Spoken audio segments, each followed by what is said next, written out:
60 நிமிஷம் இருந்தா போதுங்க. இந்த மாரி ஹெல்தியான பேலன்ஸ் லஞ்சும் நீங்களும் சாப்பிடலாங்க. இதெல்லாம் சாத்தியமாங்கன்னு நினைச்சீங்கன்னா, அப்போ உங்களுக்கான வீடியோ தாங்க இது.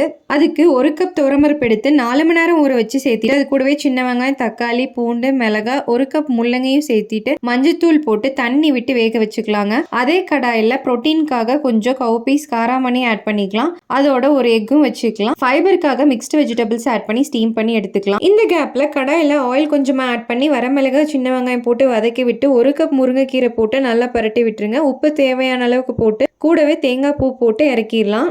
எல்லாமே நல்லா வெந்து வந்துருச்சுங்க. சாம்பார் மட்டும் 1 கப் தண்ணி விட்டு வேக வச்சிருங்க. அவியல் செய்யறதுக்கு மிக்சர் ஜார்ல தேங்காய், சின்ன வெங்காயம், பச்சை மிளகாய், சீரகம் போட்டு அரைச்சி எடுத்துக்கலாம். ஸ்டீம் பண்ண வெஜிடபிள்ஸை கடாயில ஆட் பண்ணி கொஞ்சமா மஞ்சத்தூள், உப்பு போட்டு தண்ணி விட்டு அரைச்சி வச்சிருந்ததையும் ஆட் பண்ணி வதக்கி விட்டு 1 கப் தயிர் போட்டு தாளிச்சு எடுத்தீங்கன்னா அவியல் ரெடிங்க. சைட்ல கொதிச்சிட்டு இருக்க சாம்பார்ல கொஞ்சமா புளி கரைச்சி ஆட் பண்ணிக்கலாம். கூடவே மஞ்சத்தூள், மல்லித்தூள், மிளகாய் தூள் போட்டு தேவையான அளவுக்கு உப்பு சேர்த்து நல்லா கொதிச்சு வந்ததும் தாளிச்சு விட்டு இறக்குனீங்கன்னா சாம்பார் ரெடிங்க.